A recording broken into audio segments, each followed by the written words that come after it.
ガモーレディオ。皆様いつもご視聴ありがとうございます。機動戦士ガンダムバトルオペレーション2コードフェアリーが発表されましたね。私初めて配信とかちょっとやってみたいなと思ったり思わなかったりしております。ガモーレです。さあ今回のガモーレディオのテーマはこちらとなります。機動戦士ガンダムユニコーン2に対しての考察。まずは機動戦士ガンダムユニコーンとは何かということを少しおさらいさせていただきましょう。ガンダムユニコーンといえば2007年に小説が始まりました。そして最初は小説と一緒にマスターグレードでユニコーンガンダムやシナンジュが発売されたりしておりましたが、その人気が非常に高かったということで2010年から OVA が始まります。そしてその後漫画版バンデシネが同時に始まって、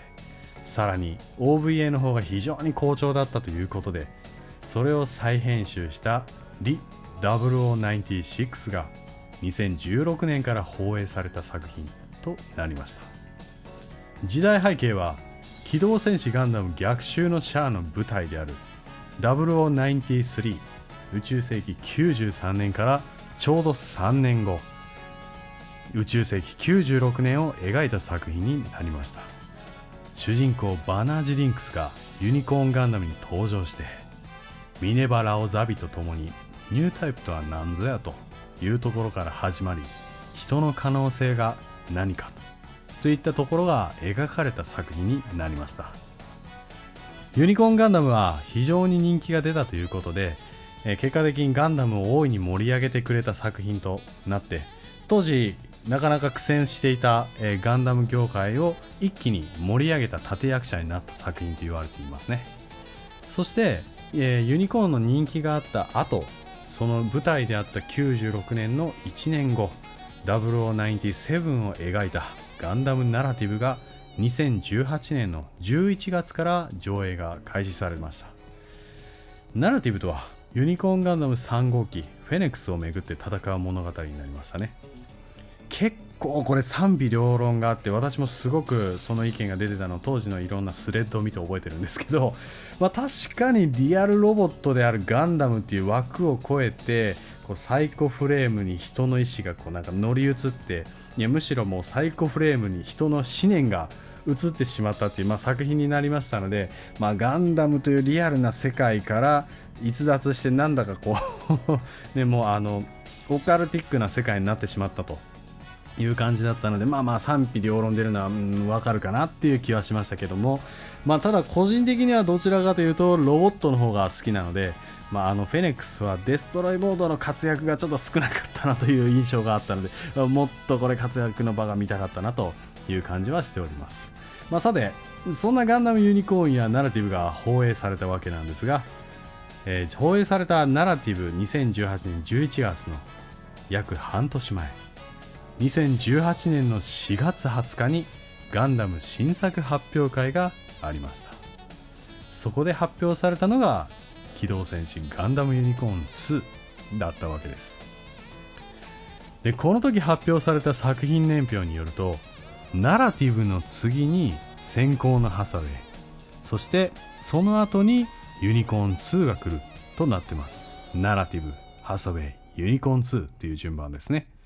この表が出たのが2018年の4月20日、そして半年後に、ナラティブが公開された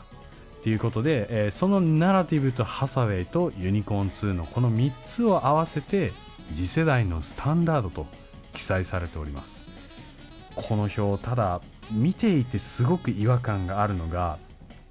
ナラティブは0097、これはわかります。ただよくよく見ると先行のハサウェイが宇宙世紀103年になっているんですね。そしてガンダムユニコーン2の方は宇宙世紀104年となっております。ですが先行のハサウェイは宇宙世紀105年の話になるので、時間軸がちょっとずれているんですね。この表によると宇宙世紀103年になっていますが、宇宙世紀105年が正しいという。しかしユニコーンの方は、ユニコーン2は宇宙世紀104年、ということで、ここから考えられるのは2つですね。まず1つ目はユニコーンガンダム2の年号が104年、これが正しいとすると、ハサウェイの前の話がガンダムユニコーン2では描かれるということです。しかし、もしも枠内に書いてあるロゴ、この順番を優先するのであれば、ハサウェイの後の話としてガンダムユニコーン2が描かれるということになるわけですね。さあ、ここで2つの説について考えていきましょう。まず、もしもガンダムユニコーン2が先行のハサウェイの前の話として描かれると考えた場合です。この時、ユニコーン2は先行のハサウェイの1年前のストーリーとなります。ということは、逆襲のシャアが宇宙世紀93年になりますから、93年の戦いが終わって、約10年経ってハサウェイがマフティーになるまでの話。ここ現在では、今のところほとんどというか全然描かれておりません。先行のハサウェイの小説版では、マフティーにどのようにしてなったのかというのは非常に曖昧になっていて、全然描かれていないんですね。なので、地球連邦がどんどん腐敗していって、でマフティーが誕生するまでに、何が起きたのかという話が宇宙世紀103年のストーリーであれば描かれるのではないかなと思われます。でそうすると、宇宙世紀103年にバナージとハサウェイがそもそも交流ないのにどうやって交流が出るかってなった時に、共通点でブライトノアなんですよね。バナージは、ガンダムユニコーンの中でブライトと話をしています。ガンダムに乗ってきたものはみんな偶然なのか、ガンダムのパイロットとしてニュータイプになっていくっていうのね、ブライトがバナージを諭すっていうのはすごい感慨深いものがございましたけども、そういったところでバナージとブライトは交流があって、ハサウェイの父親がブライトですから、そのあたりでもしかしたら何か交流が生まれるというのも考えられるかもしれないですね。それからハサウェイは、逆襲のシャアの世界において、遊軍機を撃墜したという罪を犯していますから、そこに対しての裏話が出てくるとか、そういうハサウェイの前日談みたいなところが出てきてもおかしくないかなという気もします。ただそういう意味で考えると、組織としてのマフティーが出来上がる前の話、これってバナージとか、ユニコーンガンダム系を題材にした機動戦士ガンダムユニコーン2っていう作品ではなくて、私からすると先行のハサウェイゼロみたいな、そういう感じがしてしまうんですよね。どっちかというとマフティー設立の話であればバナージを絡ませるよりもハサウェイを絡ませた方がいいんじゃないかという気がします。で実際に先行のハサウェイの、マフティーという組織を作った、人物であるクワック・サルバーなんですが、このキャラクター、漫画版先行のハサウェイ、現在ガンダムエースで連載中ですけれども、この作品に少しですが登場しておりました。私原作の小説では全然不明なキャラクターとして扱われていたので、一体どういうキャラになるのかなとか思ってたんですけど、普通に漫画版読んだ方はもうご存知だと思いますが、クワックサルバー出てきておりますね。なので、出てきてるキャラクターがこれどう見てもバナージじゃないだろうというふうには思うので、クワックサルバーはバナージとは全然別人だと思うんですけれども、そう考えたらちょっとバナージがマフティーに関連するのは無理があるんじゃないかなという気がします。ということで、もし、先行のハサウェイの前の話がユニコーン2だった場合はハサウェイ0になる感じがするので、それは違うというのが私の見解です。ただしですね、モビルスーツに関してはサイコフレームのマシンというのはユニコーンガンダムからバンシー、フェネックス始まりましたが、そのあたりはいわゆる超能力すぎるテクノロジーということで、封印されたという話になっておりますから、アナハイムエレクトロニクスがですね、どうやってモビルスーツを進化させるのかっていうのがサイコフレームマシンを除いた話として描かれるんじゃないかなという気がしますので、ミノフスキーフライトユニット、またミノフスキークラフト、そういったものを搭載したクスイ、それからペネロペ、こういったモビルスーツが開発されるまでのモビルスーツの進化の過程というか、進化の系譜、こういったところがまた一つ一つベールを脱ぐというか、そういう風になるのではないかなと思いますので、それが見れたらまた面白い気はします。ただバナージが登場するモビルスーツでクシーとかペーネロペみたいな大型モビルスーツは正直ちょっとあまり想像できなかったりはしますね。さあそしてもう一つの話、先行のハサウェイの後の時代でガンダムユニコーン2のストーリーが展開された場合です。この時先行のハサウェイは宇宙世紀105年になりますから、その1年後であれば宇宙世紀106年ですね。ここでストーリーが展開された場合、私の予想としては F91 とのつながりを重視した話になるのではないかなと思います。これは宇宙世紀123年に機動戦士ガンダム F91 が描かれているというものなんですけれども、ハサウェイから18年後の世界ですね。でこの時は地球連邦が腐敗しまくった結果、新手の企業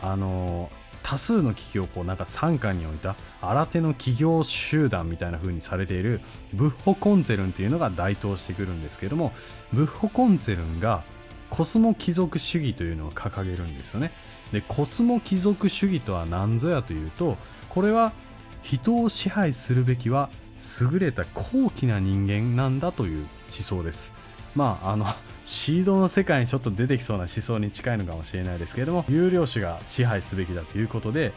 そんな考えを持っているブッホコンゼルン、ここが地球連邦を潰すべきだっていうのでクロスボーンヴァンガードを設立して地球連邦に戦いを挑んでいく、こういう話です。で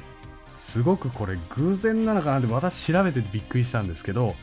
このブッホコンゼルンがクロスボーンヴァンガードって施設軍隊になるんですけど、これ設立したのが宇宙世紀106年なんですよね。まさかのハサウェイの1年後、宇宙世紀105年の1年後になるんですよね。だからもし機動戦士ガンダムユニコーン2が宇宙世紀105年の1年後っていうので、ただ表の表記が間違っていたという風に仮定すると、なんか話がつながりそうな気がするんですよね。で現在機動戦士ガンダムユニコーン2ですでに公開されている情報なんですけれども、海外ドラマ方式と言われております。で海外ドラマ方式とは何かっていうところですが、これが一番言われているのはいわゆるシーズン制のことではないかということです。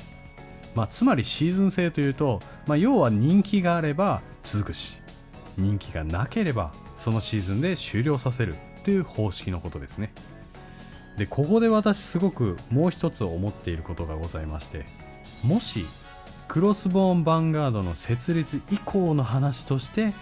ガンダムユニコーン2が描かれるということなのであれば、宇宙世紀106年以降のクロスボーンヴァンガード自体をガンダムユニコーン2として、バナージがもしかしたら腐敗した地球連邦に対してマフティーの次に挑んでいくのかなんかよくわからないんですけども、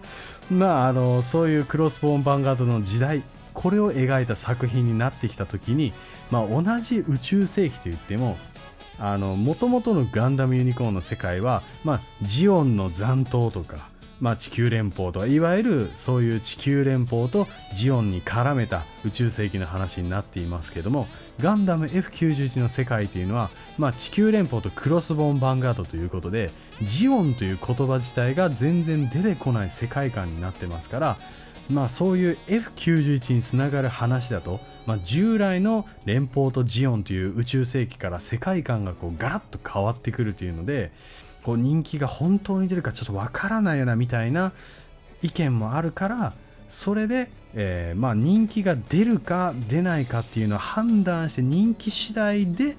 そのガンダムユニコーン2をどれだけ続けるかっていうのを柔軟に変えるために海外ドラマ方式を取るということじゃないのかなとちょっと推察しております。ちなみに宇宙世紀106年以降のモビルスーツは、105年のクスイとかペーネロペがすごく大型化されたモビルスーツになってますけども、その後地球連邦は巨大なモビルスーツちょっとコストがかかりすぎるので、小型化してコストを抑えようという話になって、そこでアナハイムエレクトロニクスが開発したクスイとかペーネロペの後継っていうモビルスーツのコンペをしてサナリーと争うわけですけど、サナリーはガンダム F90 を出して、で対抗馬として出したアナハイムエレクトロニクスのモビルスーツはなぜか0120とかいうなんか不明などっかのオーラバトラーみたいなモビルスーツが出てくるということで、面白いことになってますが、そういうことはありつつも、もしそこを作品で出るのであれば、大型モビルスーツと小型モビルスーツの中間の、何か試作機とかそういったものが登場するのではないかなと思ったりしますね。